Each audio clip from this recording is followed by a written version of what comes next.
You are looking at question number 35 from your 022 ETS Practice Test. All right, this is basically a question that you just kind of have to use some intuition. There's not a set way to do this. You just follow the rules and that it gives you at the outset, and try to see which of the answer choices is true. So what it's saying is that you got this number that's formulated by these two little expressions, 2 to the p minus 1 and 2 to the p minus 1.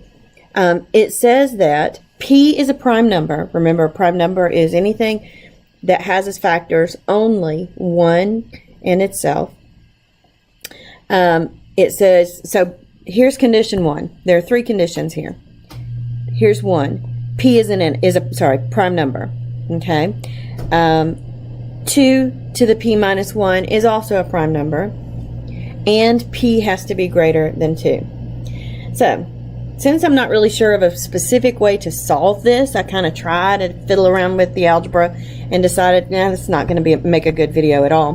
This is what I would advise. Choose a couple of p values that are prime, for which 2 to that power minus 1 is prime, and that are greater than 2. Okay, so I'm going to choose p equals 3. I'm going to double check a couple of things. First of all, that's prime. Second of all, it's greater than 2. I want to make sure is 2 to the power of 3 minus 1, which is, come on, which is that third, well actually the second condition. I want to make sure that that's prime. So 2 to the third minus 1 would be 8 minus 1, which is 7. 7 is prime. So I'm going to work out this 2 to the p minus 1. That would be 2 to the 3 minus 1, which is 2 squared.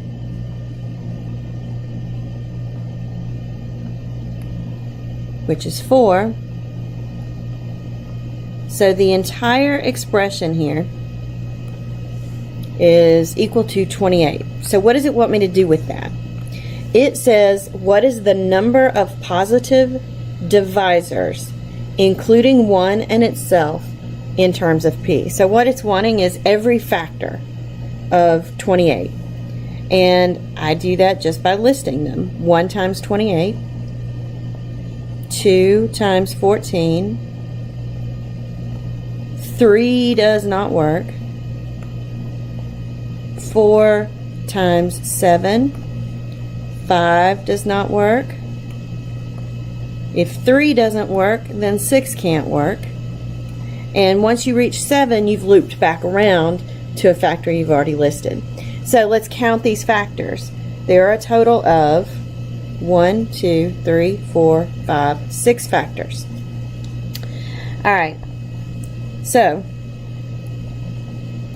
if p equals 3, I end up with 6. And what it wants to know is, which of the expressions here tells you the number of factors? If p is 3, then p is not the number of factors. It's not that one. If you doubled p, would you get the number of factors? Yes. What about p squared? Well, 3 squared is 9. That's not the number of factors here.